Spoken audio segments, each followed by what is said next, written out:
नमस्कार, arise news में आपका स्वागत है। तो पेश है आज की अहम खबरें। अराइज न्यूज अक्सर अपने दर्शकों को उन शख्सियतों से रूबरू करवाता रहा है जो किसान, मजदूर, महिलाओं और आम लोगों की समस्याओं को लेकर संघर्षरत हैं।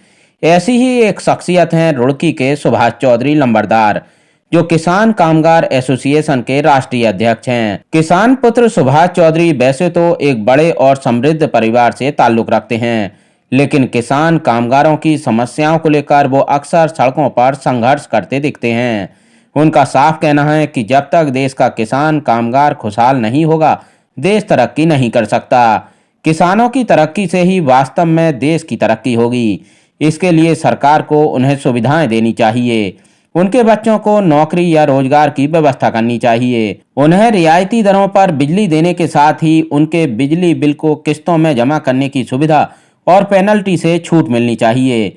सुभाष चौधरी कहते हैं कि सरकार को एमएसपी पर कानून बनाने के साथ ही किसान आयोग का भी गठन करना चाहिए, ताकि किसानों को उनकी समस्याओं से राहत मिल सके। सुभाष चौधरी कहते हैं कि सरकार ऐसा कानून बनाए कि किसानों को उनके गन्ने के बकाये का तय समय पर भुगतान मिले। वो कहते हैं कि अगर सभी किसान संगठन एक बैनर तले अपनी आवाज बुलंद करते हैं तो अवश्य ही सरकार उनकी बात गौर से सुनेगी। अराइज न्यूज उत्तराखंड के स्टेट ब्यूरो विजेंद्र चौधरी और हरिद्वार करस्पॉन्डेंट अर्चना सैनी ने सुभाष चौधरी से विभिन्न मुद्दों को लेकर खास बातचीत की। से बात करते हैं, ये किसान पुत्र हैं और किसान कामगार राष्ट्रीय एसोसिएशन के राष्ट्रीय अध्यक्ष हैं सुभाष चौधरी लंबरदार। चौधरी साहब, किसानों के लिए आपने क्या आगे की वो बना रखी है रणनीति कि उनको हर तरीके से लाभ मिल सके? सबसे पहले तो आपका चैनल का, आपकी पूरी टीम का मैं धन्यवाद करता हूँ। आपने मेरा इंटरव्यू लिया, लेने के लिए आप मेरे पास आए। उससे पहले मैं ये कहता हूँ, किसान की हालत इस टाइम बहुत अच्छी नहीं। किसान की हालत इस टाइम ख़राब ही है। सबसे पहले तो मैं किसान, हमारा इकबालपुर मिल, शुगर मिल इकबालपुर है जो हमारे क्षेत्र में है, उसमें 17-18-19 का हमारा बकाया। उसके बाद में वहाँ से एक तो मैं सरकार से भी यही कहना चाहता हूँ कि किसानों हमारा शुगर मिल से पेमेंट दिला जाए। एक हमारा किसान का जैसे भट्टी चल रही है, सभी जगह का सभी किसानों को उसका पैसा दिलाया जाए। पैसा कहाँ से पैसा नहीं इनके पास हो, कहाँ से अपने बच्चों को पढ़ाएंगे, कहाँ से वो घर का काम चलाओगे। सरकार से यही है, अच्छी सरकार से यही निवेदन मैं करता हूँ आपके चैनल के द्वारा। सरकार किसान की हो, कामगार की हो, सभी किसान का भी ध्यान करना, कामगार का, युवा का, महिला का, बेरोजगार युवाओं का। जैसे ये पेपर लीक हो गया है, ऐसे बच्चों को कहाँ नौकरी मिलेगी? इन्हें ऐसे पेपर आउट नहीं होना चाहिए और एक सप्ताह की शायद पेपर कराया जाए, इन्हें रोजगार दिया जाए बच्चों को, इन्हें नौकरी दी जाए। और जो नौकरी नहीं इन्हें दी जाती उन्हें अन्य रोजगार दिया जाए। रोजगार जरूरी है सभी के लिए, किसान के बच्चों को भी रोजगार मिले, कामगार जो काम कर रहे हैं उन्हें भी रोजगार मिला।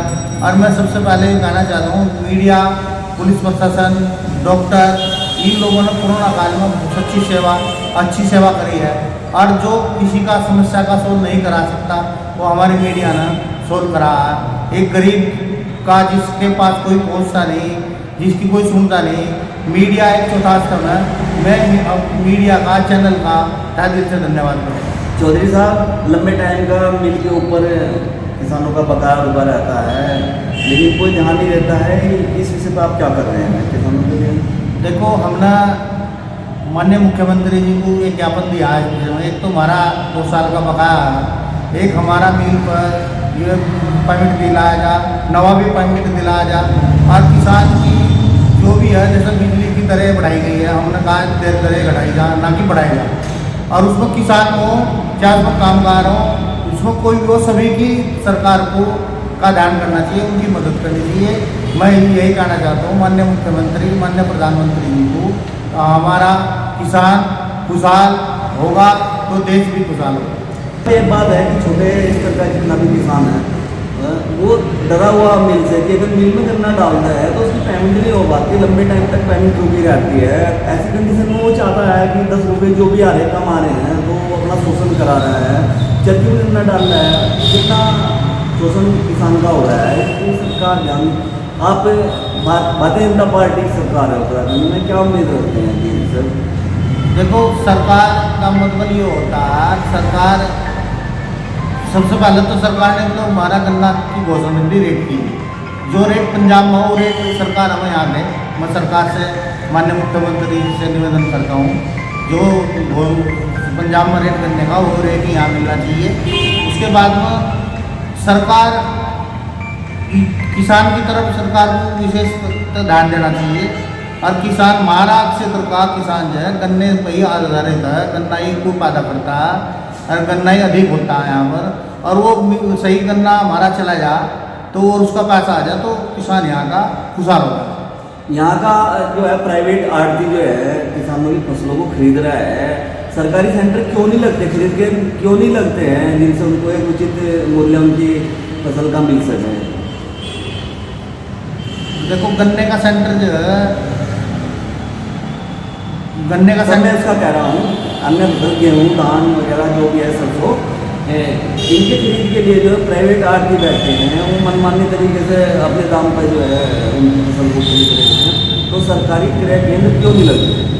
देखो, उनके उसकी जो है उपज की सरकारी लेवी केंद्र तो सरकार लगाती है, अगर वहाँ से क्या होता है, हम एक दो केंद्र पर गए तो उन्होंने कहा कि यहाँ बारदान नहीं, वो बारदान ना बारना लेगा, वहाँ 3-3 दिन किसान को खड़ा कर देते हैं और किसान को बहुत तंग कराया जाता है। सरकार को इसके लिए जो लेवी चलाती है सरकार, गेहूँ की या धान की या किसी की भी उस फसलों की, तो उस सख्ताई के साथ में वहाँ अधिकारियों को बारदाना उपलब्ध होना चाहिए। सबका बारदाना होगा तो गेहूँ भी तो लगा, धान भी तो लगा, सरसों भी तो लगी, सब तो लगा। वहाँ सिर्फ क्या करते हैं कर्मचारी, भी आज तो लेवी बंद होगी, वहाँ भाई आज यहाँ दो तुल्ला बंद हो गया, भाई क्यों यहाँ बंद होगी, यहाँ बारदाना नहीं है, बारदाना का बारना लेकर वो लेवी को बंद कर देते हैं। आज के टाइम में सबसे बड़ी एक परेशानी का सामना किसानों को करना पड़ रहा है कि यूरिया कार्ड ढूंढे से नहीं मिल रहा है किसानों को। ऐसी कंडीशन में ट्रक के ट्रक आते हैं और कहाँ जा रहे हैं, किस रूप में जा रहे हैं, किसानों तक नहीं पहुँच पा रहे ठीक से। जो सुविधा सरकार दे भी रही है वो भी किसानों के पास ठीक तक नहीं पहुँच पा रही है। इसका कारण क्या है? सरकार आप किसे समझते हैं आप? सरकार, देखो, जो जिसकी सरकार, जो सरकार हो, जिसकी जिम्मेदार हो तो सरकारी, अगर उसका रेट बहुत दिन में राख लगती है, और वो यूरिया देखो ही पाया ये मिला किसानों को, कुछ को मिलेगा, कुछ को शायद बिना मिला हो, तो ये जो है इसकी अवस्था खाद तो जरूरी है, खाद नहीं गिरेगा तो फसल पैदा नहीं होने की। और खाद का और दवाइयों का इतना खर्चा आ रहा है किसान पर कि क्या किसान को इतनी वो नहीं रही है, वो इतना दवा लग जाए, इतना खाद लग जाए, उसमें खर्चा इतना आ जाए, अब उसके लिए भी पैसा चाहिए किसान को, और वो पैसा कहाँ से होगा? वो गन्ने का पेमेंट होगा तो पैसा मिलेगा, यानी कहाँ से पैसे लेगा? रुके हुए बिल जो है किसानों के ऊपर, उनके लिए जो है बार बिजली विभाग दवा बनाता है, कनेक्शन काटता है, इसके लिए कोई सुविधा दिला रहे हैं सरकार को? इसके लिए मैं सरकार से बताता हूँ, एक तो इसको प्लेंटी की छूट कर देनी चाहिए और किस्तों में वो ले लेना चाहिए, एक मुश्त भी ले लिया जाता, और किसी किसान का भी, किसी मजदूर का, किसी कामगार का, किसी का भी कनेक्शन ना कटना जाए, उसमें सभी का, सब समाज का कोई भी आदमी हो उसको किस्तों में ही लिया जाए, प्लेंटी उसको छोड़ दिया जाए। अरे ग्रामीण में ज़्यादा हालत खराब है लोगों की, उन्होंने बिल कहाँ से दें, पैसे की दिक्कत है। आज ज़्यादा संगठन किसानी यूनियन में हो गए हैं, इस वजह से सरकार के ऊपर दबाव नहीं बन पा रहा है या ठीक से संगठन काम नहीं कर पा रहे हैं। संगठन देखो, सभी संगठन, जितने भी संगठन हैं, संगठन सब अपने तरीके से सभी कार्य कर रहे हैं, और ये सभी संगठन एक जगह इकट्ठे हो जाए, एक मंच पर आ जाए, तो फिर बहुत अच्छी ताकत के साथ में किसान की, कामगार की, मजदूर की, महिला की, युवा बेरोजगार की समस्या उठाई जा सकती है, सोल्व कराई जा सकती है। एक एमएसपी कानून बनाना चाहिए, इसकी मांग सरकार तक कर रही है, लगातार आंदोलन भी चला वहाँ से, तो वो सरकार को बनाना चाहिए, गारंटी कानून को बनाना चाहिए, और एक जो किसान आयोग का गठन भी करना चाहिए, और उसमें सभी किसान के ही बेटे किसान ही लोग उसमें सदस्य होने चाहिए, किसान ही उसका अध्यक्ष होना चाहिए, ना कि अन्य बाहर से।